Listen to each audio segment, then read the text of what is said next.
Okay. Well, hello everybody. Welcome to this first edition of ASTC On Air in 2017.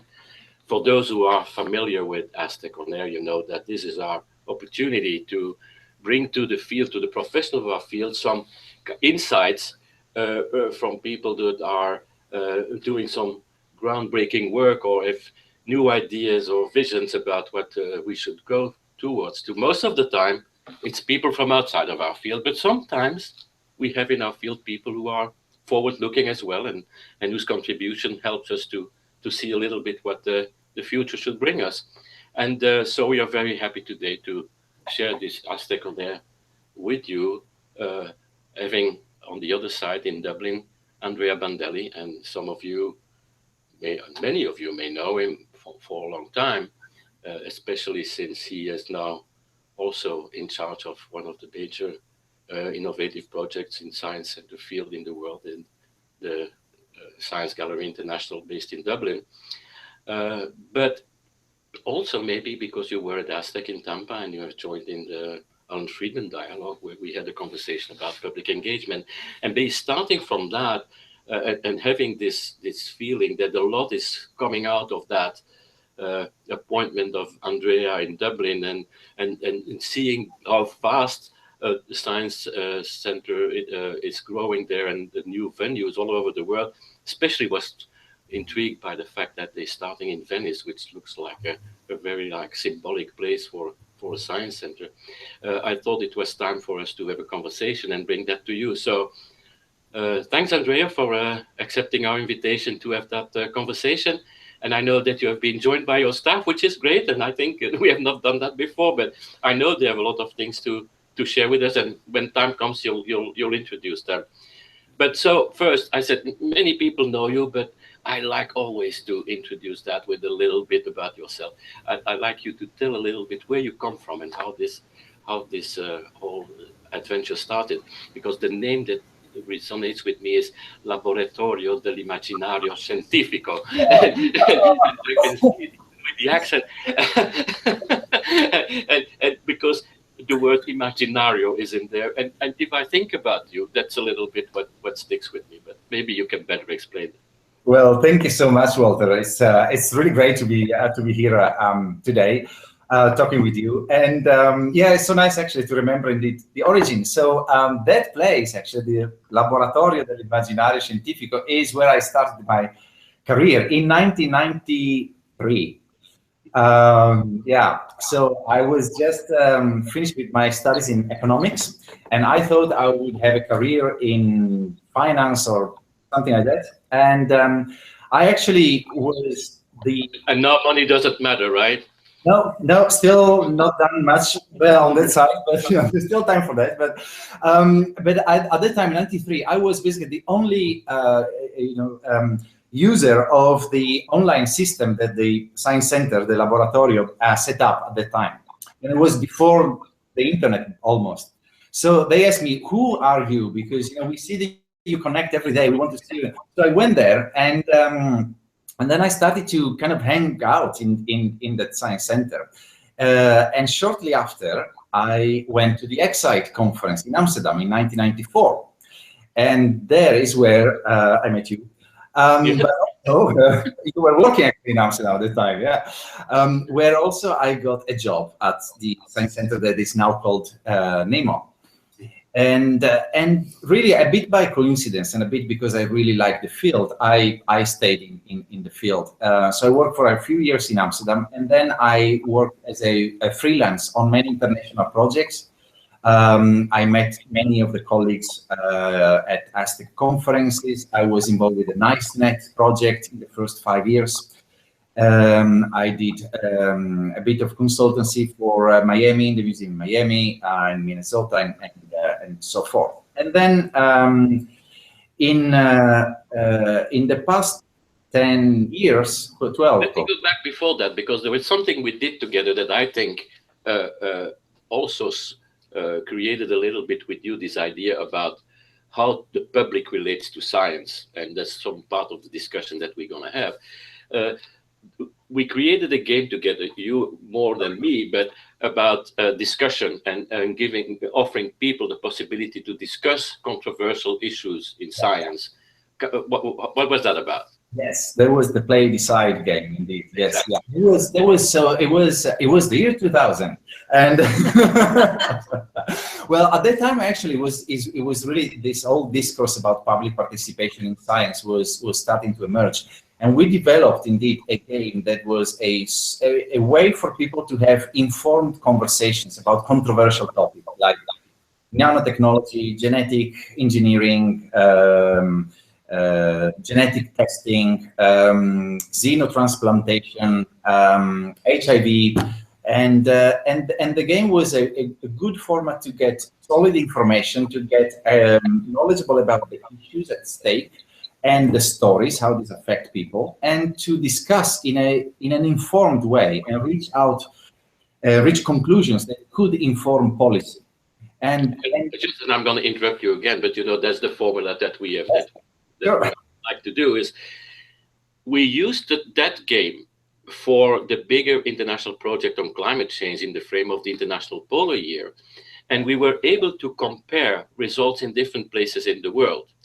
And we saw that actually it was very interesting how in the US, for example, people were stimulated by economic incentives to make changes in terms of their habits and that in Europe more people would invest more in research. Yeah. So so it was really something very effective that could possibly decide about some decisions that had to be taken to respond to these conversations.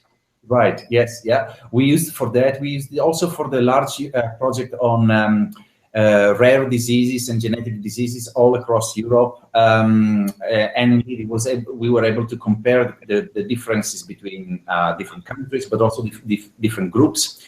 And I think it was also very telling because it showed that science centers could actually play a crucial role in hosting this kind of conversations and acting as places that can be like brokers of engagement between the industry, between researchers, between the public, and so there was and somehow that may have inspired some of what you did for your PhD, right?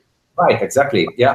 So more or less at the time, I also had this idea of doing a PhD to really look at the role. The focus of the PhD was to look at the role of the public in the governance of science centers, and the premise was very simple. So if we involve people in science, and science centers present science, then they should also be able to decide and to be part of how science centers present that science and what kind of science is presented and what the content, and therefore in the actual governance of the institution.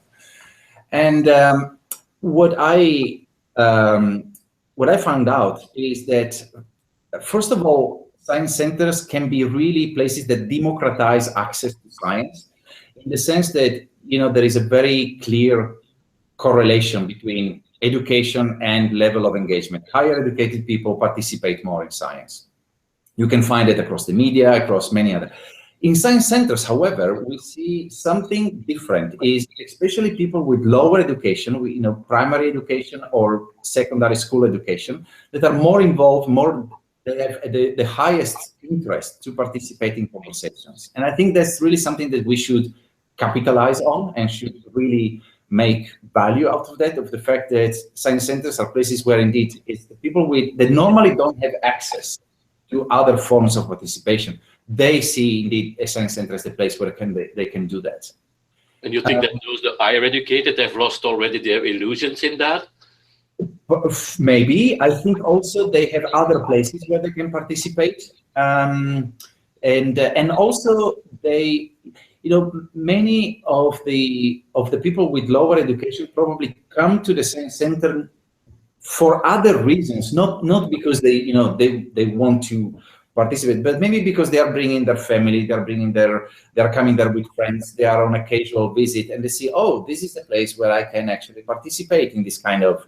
I think science centers have the opportunity to take people seriously, and that is really a key. So what I hear you say is that we make wrong assumptions about what we think the public is expecting when they come into a science center. Is that correct? I think so. To some extent, yes. And we do that also because it is very easy to engage with people who think like us and who are already engaged with science. So the other result of the PhD was that if we ask people to co-develop exhibitions, which is something that many museums do, we tend to get people who are frequent visitors, male, highly educated. So the typical pattern of engagement, and there is you can break this cycle, and in fact one of the things that we're doing here in Science Gallery is to change the form of inviting people. So we don't do that in the Science Center. We invite people with an open call that is really online, open to everybody to participate, and not only in the co-development, but actually in providing the content for the exhibitions. And Danny, who is our global technology manager, he developed also the platform that we use for the open call. And Danny, maybe you can just show and tell a few things about the data that we get about who participates in our development of the exhibitions. Yeah. Sure, absolutely. Yeah, so as Andrea says, we have an open call platform. It's opencall.sciencegallery.com, and that's the place that people can go to find out about all of the opportunities to participate in Science Gallery programming. And we are now moving towards a place where we're able to take a kind of a data-driven approach to our programming as well, and we're starting to leverage lots of insights about the kind of people that are submitting new ideas to Science Gallery programming. So this platform that you are hopefully looking at the moment is called Connect, because really it's fundamentally about connecting people and ideas. And what we're looking at the moment is some information about the Global Science Gallery Network this month at a glance. So we're pulling in information about all of the people who are submitting new ideas to the Science Gallery Open Call platform. At the moment, that's people who are submitting ideas in the majority to a new exhibition called Blood, which is an exhibition that's going to be happening simultaneously both in Science Gallery London and in Science Gallery Melbourne. So we are currently able to see numbers of people by country. We're also able to see numbers of people. At the moment, you're seeing quite a few people coming in from Australia, United Kingdom, the United States, but we're also seeing people from many, many different parts of the world as well: Germany, Spain, Italy, France, Turkey, Taiwan, Serbia, Portugal, and the list goes on. We're also seeing the breakdown of people who are engaging with Science Gallery by age. About exactly 21% of people are in the 15 to 25-year-old age range. 50% are in the 26 to 40 age range, 25% 40 to 45, and about 5% are over 55.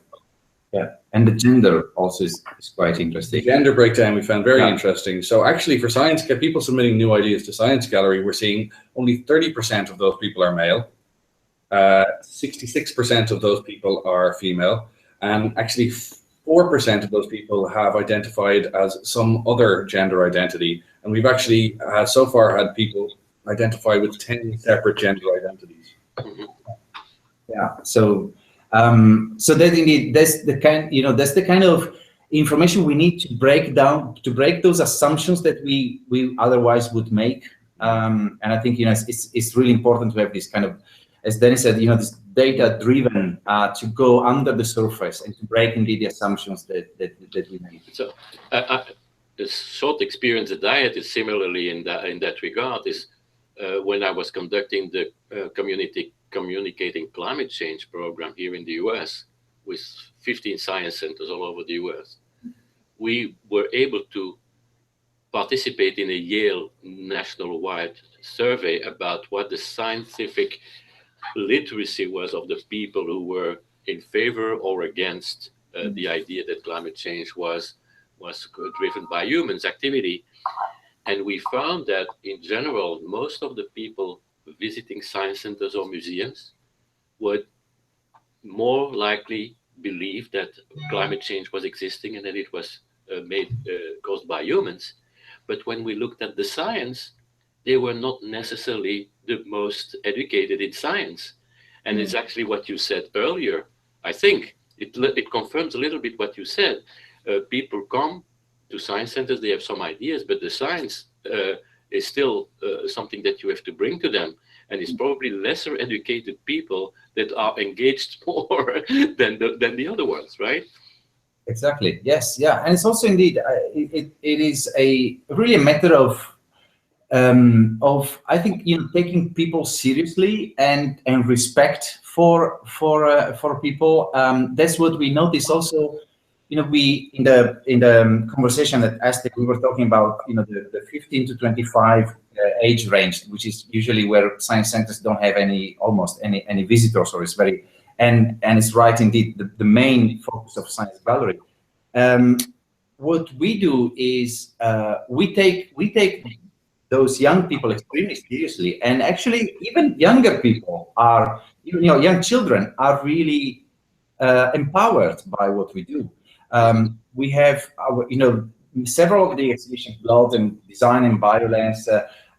Maybe Sarah, you have experience indeed on that level of engagement, and you can say a few things about how we managed to do this. Sarah is our global operation manager. Hi. Welcome, Sarah. Hi. So, for example, with Blood, which is quite an adult topic, actually we recommended it as 16 plus. But inevitably, you're going to have families with young children coming around, and talking to individuals, and the feedback that we get when we do surveys on the exhibitions, they're very appealing to young children as well. It's just a matter of the level of communication that you have around these topics at age-appropriate levels. So regardless of whether these are going to touring to science centers with younger audiences, or they're touring across the Science Gallery network, Blood will actually be opening simultaneously in Melbourne and in London, which is why there's a new open call, which will involve content from Dublin, new content through the open call. It crosses those boundaries, and it's because it takes the topic very, very seriously. There must be cultural differences, right? Yes. Of course there are cultural differences, but it's because people interpret different items in different ways. But we work very closely with either people who take the tours or the science galleries to make that specific and tailored towards those localities. But actually, science is a relatively common language. Art is a relatively common language. Yes, of course, you will have nuances, but broadly speaking, our work seems to have translated a lot more than we thought it would. Okay. We had to do a lot less specificity than we ever thought we did when we started doing this about 4 or 5 years ago. Yeah. And I think also what is, our approach and other institutions do also similar things is not really to teach people about blood, but is to enable them to have conversations and to enable their what I call the non-academic knowledge, the non-structured knowledge to emerge. So they can talk about blood starting from vampires or starting from menstruation, which is what girls experience, and they can do that. Probably different cultural approaches in how you talk about that. But we were just talking the other day with one of our people who were in Bangalore. And there was indeed an exhibition there, and it was the way they talk, for instance, about sexuality is very different than here, and in some ways much more open than here. By that, the differences in my mind was not meaning that the others were not good at it, or that we can learn a lot from other cultures in that regard. Sure. We also see great capacity in adults and older people to be playful with science, and for young people to be very serious about science. So it's not one or the other. Like the Science Gallery, it's always about mixing it up. We were in Davos just last week, and we had people prepared to sit down for half an hour to have their portrait drawn by a robot. Or actually, we'll come back to that in a second. But before that, I'm sorry, Andrea, that leads directly to this notion of public engagement in a large sense. And we had the chance to to discuss that at the Tampa conference from Aztec last September, and you came up with your 7 sins, I think, remember well, about what the science centers do or don't do in terms of public engagement. And so maybe you can just refresh our memory a little bit about what was your message there. Well, I think, you know, really the main message is to stop doing science engagement just because it seems like a nice thing to do, but really think about the consequences and the responsibility that we have doing public engagement, and taking it indeed more seriously in the sense of taking really that responsibility of thinking through what do we want to do with public engagement. You know, there are you know, I usually say I use the term of the political role of science centers, and then people start to freak out and say, no, science centers are neutral. Well, museums and cultural institutions are never neutral. I mean, we should just forget about the term neutrality, because just by the act of doing culture, we take in a position. And when I say political, indeed, it's not indeed of taking a political side, but having a plan for what it means for society, what it means for, you know, strengthening the critical thinking of people. And in that sense, also, what we discussed there in Tampa was, it was just an observation, you know, you need also to talk about serious topics. Just, you know, talking about gravity and astronomy and all, you know, the nice, funny things about science is not enough. And we shouldn't be scared of dealing with serious topics. You know, the exhibition we just had here was eye-opening for me. It's called Design and Violence, and it's an exhibition that we developed in partnership with the Museum of Modern Art. 2 weeks ago, I brought there a colleague with 2 daughters, one age 5 and one age 9, and himself and his wife. I mean, and you know, in that exhibition there is a Kalashnikov 47, because it's a perfect example of product design, but it's really very violent. And the kind of conversation we could have there were really touching, because, for instance, by the Kalashnikov, we say, you know, yes, if you look at this product design, is indeed excellent. It's a product of design. It's on the flags of 2 countries officially, and it's also so well designed that even a child can disassemble and reassemble.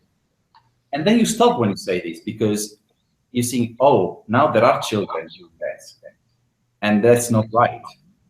And then, you know, the kind of conversation you can have there, you start from the technology in this case, and then you go into what is happening today in the world, where we have children dealing with Kalashnikov. Well, that's not right. In that sense, you know, these are the fundamental conversations that we should have in science centers, and we can have those. And I've never had any problem at all. Nobody complaining or no.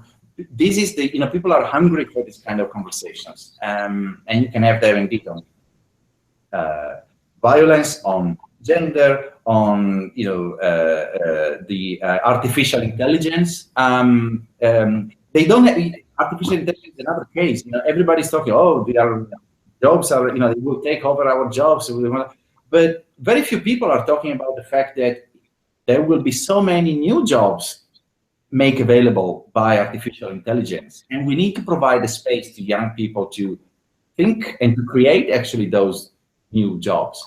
But it's a serious conversation. It's not, yeah. So that is, and it's an active space. It's not a passive space.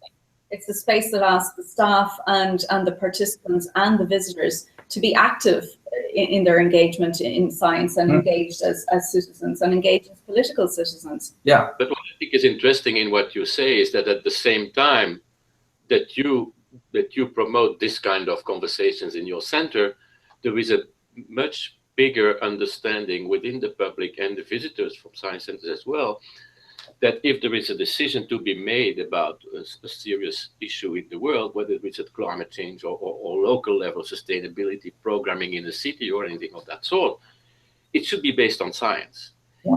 And that we can probably not stay out of that conversation where the scientists and policymakers decide together what is scientifically sound as a decision if the public is not supporting it. So there is a role there for science centers to fill that gap on how can we as citizens support evidence-based decision making, right? Yeah. Yeah, and I guess also, the broader understanding that science really is not only what researchers do in a lab, in a university, in a research center, but it's also what happens by going to a museum, by acting as citizens.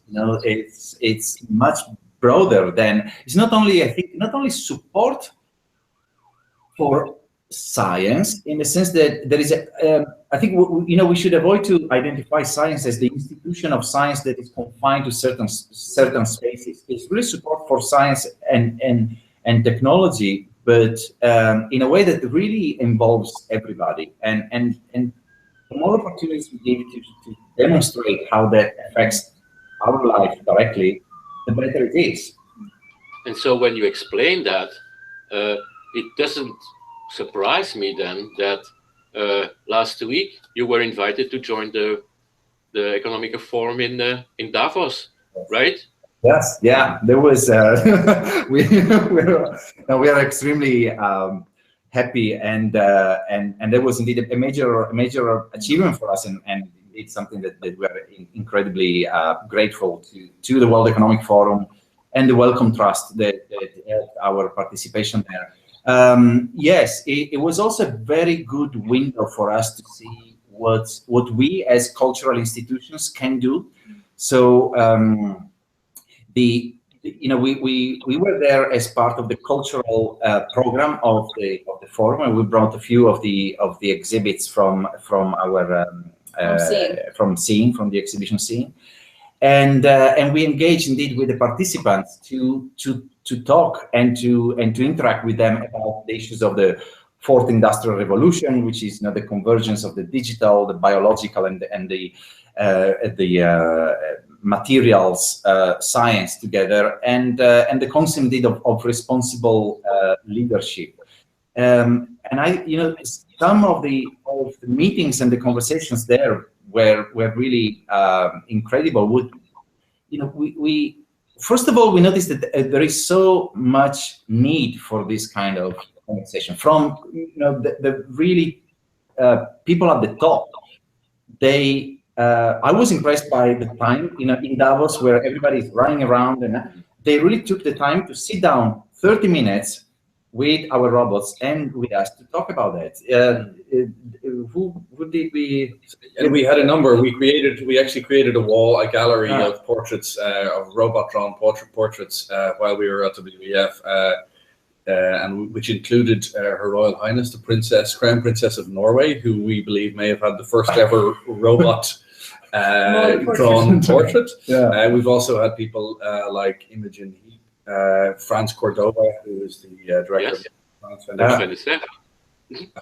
So yeah, a really wide range of people sat with us, talked to us about what we do and about our role at WEF while they were being sketched by robots. Yeah. Let me come back a second. What was the motivation of the people of the world of the Economical Forum to invite you? Well, how did they explain that to you? They want to bring more culture to the World Economic Forum, and also they realize that really by including art and science, they can have that kind of conversation about technology and the industrial revolution that they want to have. Because just talking at the technological level and the business level is not enough. So what they wanted from us is to provide the kind of reflection on the developments and the critical thinking. Yeah. And so my thought of that is, of course, it's in some way it achieves what we wanted 50, 60 years ago, which is say science is part of culture, right? Yeah. And we never took the real consequences of what we said there 50 or 60 years ago in most of the time. And it seems now that at other levels than us, people come to that conclusion, and we are dragged into this, maybe sometimes against our will. Yeah. No, absolutely. Definitely, it is. I think we are getting there, there is also really a realization at the very top levels that this kind indeed of critical thinking and the artistic component. We had also a piece which is very humorous, which is called Peeping Hole, and there was also it's about privacy and the use of how much we give up in our lives in terms of digital content. That also was a very effective way to talk about the all the things that we don't know that we are getting into. I think that's right, Sarah. And that it's okay to be unknown, that it's okay for science not to have all the answers, that there are bigger questions out there, and that it's more about having the conversation and exploring it together rather than science saying this is the answer. And that's why I think this particular exhibition appeals. So it's going from Davos, and it's then opening in the Patricia and Philip Frost Museum of Science in Miami in a month or so. So not surprisingly.